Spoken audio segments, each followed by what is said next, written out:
Well, hello everybody, John Klinker with Kit Fox Adventure here. And today we're going to talk a little bit about an airplane that is near and dear to my heart, the Cessna Citation X. V1, rotate.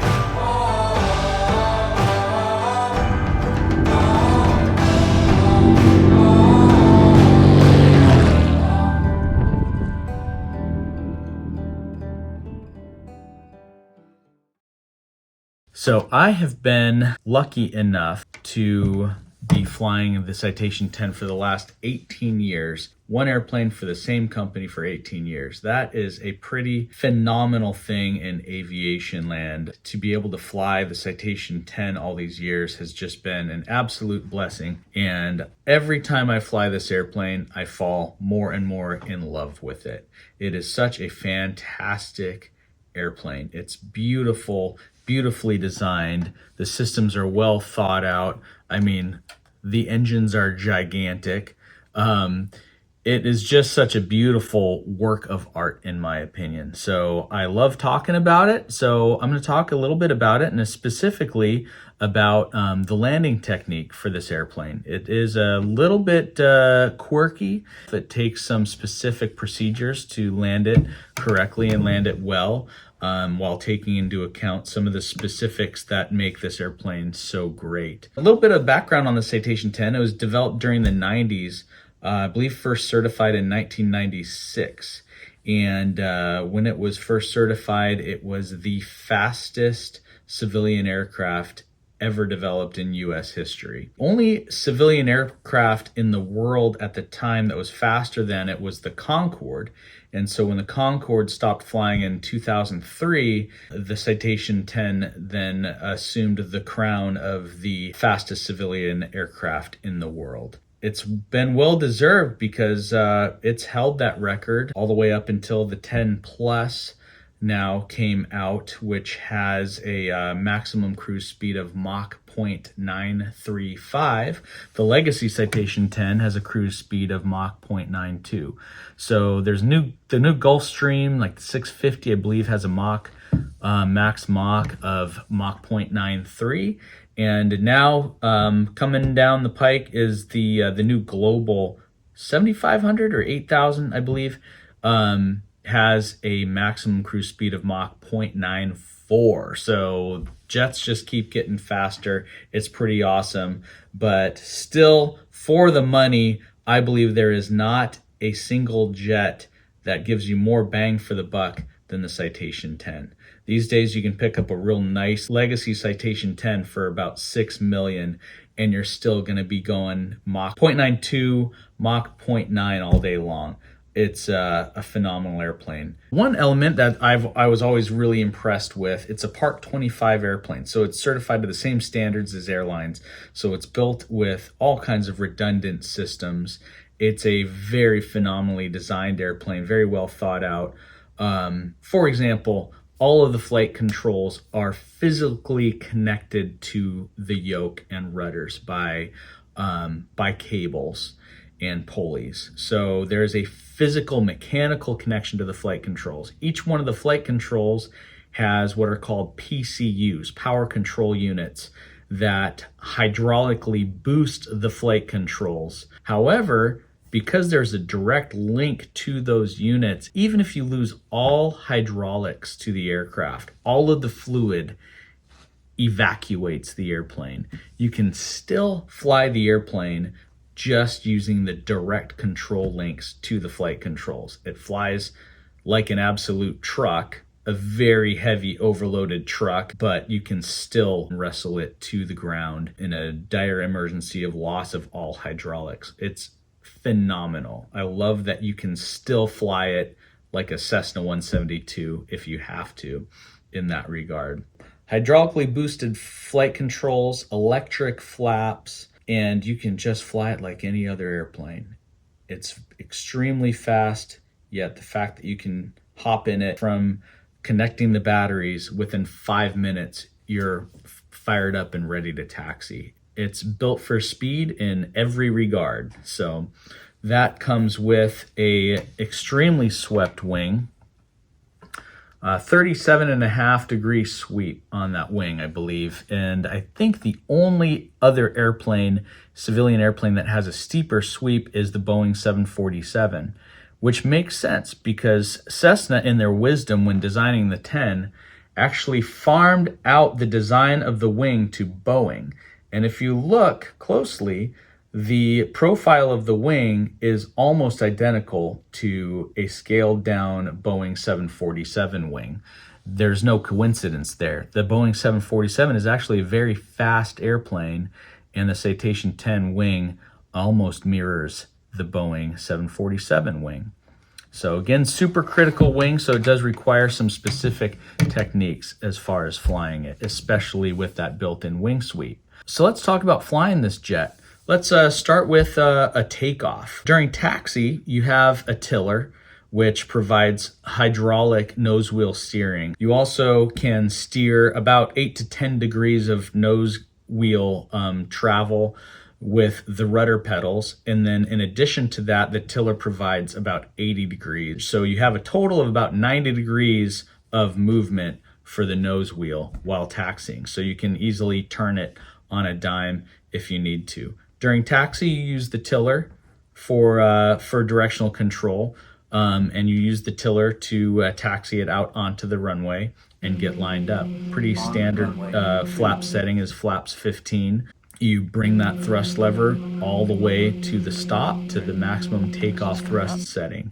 and away you go. So the acceleration is pretty blistering. It's pretty great in the 10. You pick up speed pretty quickly. Usually by the time we're crossing the 1,000-foot markers, we're blasting through or beyond 80 knots, even for roll and go takeoff. So get to V1, your decision speed, grab the yoke, rotate, and V2, and get your climb going. There are some operators that like to keep the thrust in takeoff thrust setting. For a good portion of the climb, you're allowed 5 minutes per the limitations at max takeoff thrust, and it actually does make a big difference down at the lower altitudes in climb rate. I mean, you're easily seeing 5,000-6,000 feet per minute of climb in takeoff thrust, depending on the weight. Heavier weights, you're not going to see that, but it definitely does well. So takeoff technique, specifically in a heavy crosswind, you have to fly it like a small airplane. You have to. And even though it's a big, fast jet, you have to fly it like a little airplane, in that you need to use your rudders and you need to use your aileron and roll spoilers. One of the main reasons for this, we'll talk about the rudders. The Citation 10 has a very light nose, and it has a very large vertical stabilizer. And that vertical stabilizer gives you a lot of weather vaning tendency. So the wind hits that vertical stabilizer, it weather vanes it into the wind. And so let's just say we have a heavy crosswind from the right. You're going to need quite a bit of left rudder to keep that weather vaning under control, because it will weather vane. The other element is this extremely swept wing. So if you can picture it, if you have a heavy crosswind coming from the right, say it's a direct crosswind, even when you're at speed, there's a significant portion of that crosswind that is acting on this wing. And because the wings are swept so significantly, that upwind wing is now acting more like a straight wing with the wind, where the wind is blowing more across the chord, across the plan profile of the wing, versus the downwind wing. For the same wind angle, that airflow is now traveling almost along the length of the wing versus acting like the straight wing that this upwind wing is acting like, if you can picture that. So this upwind wing during the takeoff roll as well as the landing roll is generating significantly more lift than the downwind wing. So if you do not correct for that and you bring those ailerons, the bank, to neutral at rotation in a Citation 10 in a heavy crosswind situation, it's going to lift the wing. It will lift that wing with that differential angle that the airflow is meeting the leading edge of the wing. So you have to use your cross control. So aileron into the wind, rudder opposite, whatever it takes to keep it straight and keep those wings level. So that's takeoff. Cruise, it's another jet, but it's a fast jet. The engines have FADEX, so you have detents that you set the thrust, basically different modes for the different regimes of flight. And in cruise, you bring that thrust back from the climb detent into the cruise detent.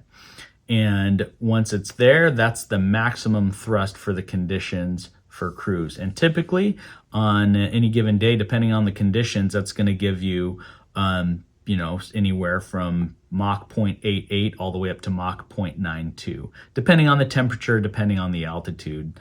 And airplane just does really well. You can easily get up into the mid to high 40s. Mid 40s with winglets, the airplane can climb straight to 45,000 feet at maximum gross takeoff weight, which is pretty impressive.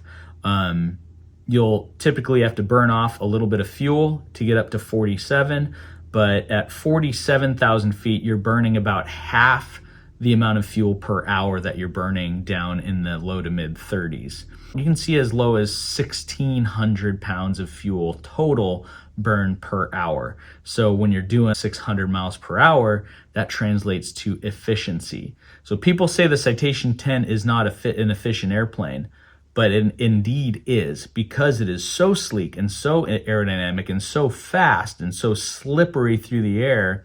You are burning the same amount of fuel as similar newer designs, but you're going quite a bit faster. And the amount of fuel you burn is less because you're burning it over a shorter period of time than you would otherwise in a different airplane. So those are just some nuggets there. It is such a great, capable airplane. Let's talk about approach and landing. Again, talking about how sleek this airplane is. What I say to everybody learning the airplane is it will not slow down on its own. It likes to go fast. That's what it was designed to do. And so what I tell everybody to do is you have to slow down before you go down. And that technique translates to a lot of jets. You do not want to just push the nose over in a jet if ATC leaves you high. So let's say you're coming in, approaching an airport, ATC is leaving you at 10,000 feet. And all of a sudden the airplane's getting closer, you have traffic below you, so they're not letting you descend. Your best move is to slow down. So get to 250, deploy, go to flaps 5 at 250 knots. You can go flaps 5. That will also deploy your leading edge slats. So now you got a little more drag on the airplane. And if you're still high and need to get down, continue to slow to 210 knots. 210 knots is your landing gear speed. So then you can go flap, it's also flaps 15 speed. So 210 knots, now you can go flaps 15, landing gear down. Now you have quite a bit more drag on the airplane. Let's say you're getting vectors for an approach, and again, ATC has you excessively high for whatever reason. Even at 210 knots or 200 knots with gear down in flaps 15, you're still gonna struggle to get down without picking up speed. Your best move here is to slow down further. Slow to 180 knots, get your flaps to 35 degrees, those are landing flaps, and now the airplane's gonna come down real nicely at idle thrust. And you still have one more tool available at your disposal, and that is your speed brakes, your spoilers. So now if you're fully dirty and you deploy your speed brakes, now you're coming down like a ton of bricks. There is no speed limit on the speed brakes. So you can use your speed brakes all the way up to Mach 0.92 if you need to. So that is a tool you could use at any time if you really have to. But slow down before you go down. I can't emphasize that enough in the Citation 10. As far as landing technique goes, steeply swept wings become a little bit of an issue for the amount of roll that is available, because as you can see, the wingtips actually extend beyond the trailing edge of the tail-mounted engines. So those wings, because of that heavy sweep, are very, very far aft. Those wingtips are very far aft. And so if you get really slow and get your nose really high up, those wingtips are really close to the ground. And so you do not want to get extra slow. You do not want to get much below ref in a Citation 10 because your angle of attack is going to be really high, putting those wingtips really close to the ground, and any little bit of roll, you're going to be dragging a wingtip. That becomes an expensively bad day. So normal approach, just fly. Some people like to shoot for 130 knots regardless of what their weight is. That's a pretty good speed. That's going to be, if you're really, really heavy, your ref is going to be 131 knots. That's at maximum landing weight typically. But your ref speed at lighter weights can be down as low as 110 knots. So you have that 20 knot difference between low weight and maximum landing weight. So typically what people like to do is fly an approach speed of ref plus 10 knots. And that works out really well, as does 130 if people want to do that. But anywhere ref plus 10. And then as you come over the threshold, slow to ref and touchdown at ref speed. You can let it get a little bit below ref at by the time you touch down, but ref speed crossing the threshold. And touchdown, the technique I like to use in the Citation 10, I call it the pull push technique. So coming over that threshold, getting down within, say 10 feet above the runway, smoothly bring those thrust levers all the way to idle. And what I like to do is I bring my hand from the thrust levers over to the speed brake lever. Now, the moment those main wheels touch, doesn't matter if it's a soft touchdown or a hard touchdown, the moment those main wheels touch, yank that speed brake lever and push forward on the yoke. It's a very unnatural thing to be doing in an airplane, but you need to fly that nose down to the runway to where the nose wheel is touching. And the reason for that is these big engines are mounted high on the aft fuselage, and you have a very light nose in the Citation 10. And so once you deploy the thrust reversers and apply thrust to those thrust reversers, it's going to want to lift the nose up. So the technique is main wheels touch, yank the speed brake levers forward on the yoke, pull and push, and get that nose down to the runway. You don't want to slam it down on the runway. Get it down there and then gingerly set it on the runway, deploying the thrust reversers.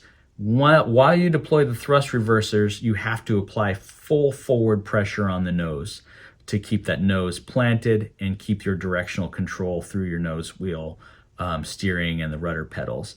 And then you deploy full thrust reversers. Just like when you yank the speed brake levers, just yank it. There's no need to gingerly pull it. Just get it out there. It'll dump the lift on the wing and keep it from wanting to keep flying. Same with the speed brakes. You want to fully deploy the thrust reversers. If you don't fully deploy them, what's the point of thrust reversers? The goal is to use your thrust reversers to get yourself stopped as quickly as possible. It's all bonus at that point. So full forward on the nose, thrust reverse, deploy full thrust reverse until 65. Decelerating through 65 knots, you can go to idle reverse on the thrust reversers. And now just keep them deployed because you got these nice big speed brakes out there in the form of your deployed thrust reverser panels. And so once you get down to 65, now you can move your feet up to the brakes and start gingerly getting on the brakes as you decelerate towards your taxiway that you're going to exit on.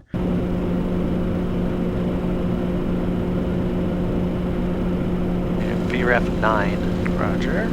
Slowing and make sure we clear the parking garage. All right, VREF 5.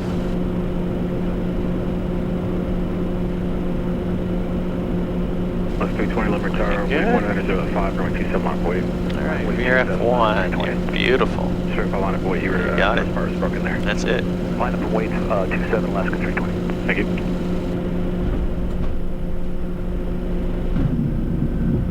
I got 6. There goes 80, 65. All right, 96, turn right, Charlie 6, contact ground. All right, Charlie 6, been around for flight P96. And we dodged the center line lights, so we didn't get the shimmy.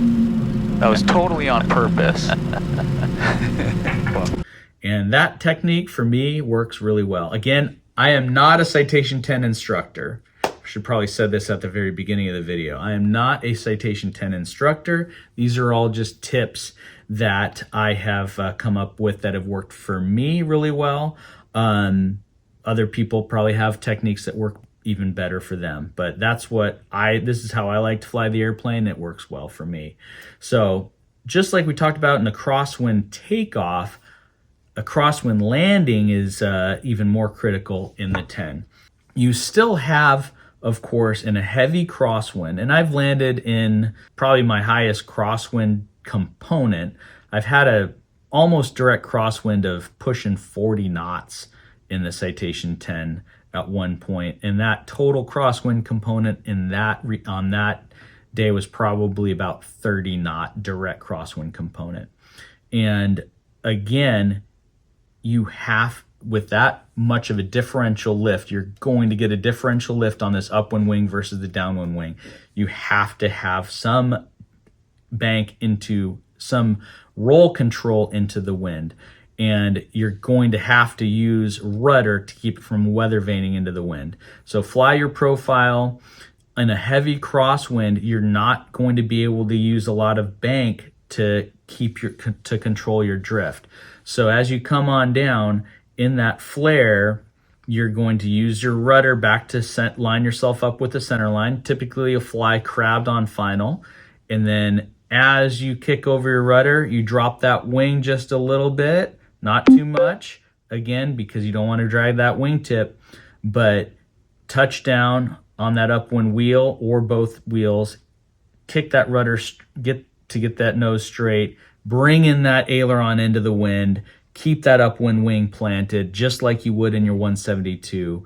The technique I like to use in a heavy gusty crosswind is to kick up your speed a little bit. If the winds are blowing that strong, you're most likely going to have a little bit of a headwind component as well. So an extra 10 knots is not going to hurt you all that much. And so I recommend just coming in about 10 knots fast, even over the threshold. Just set it on the ground. Set it on that runway. Don't screw around trying to hold it off and make for a real soft touchdown. The trailing link gear are going to take care of that impact, if you want to call it that.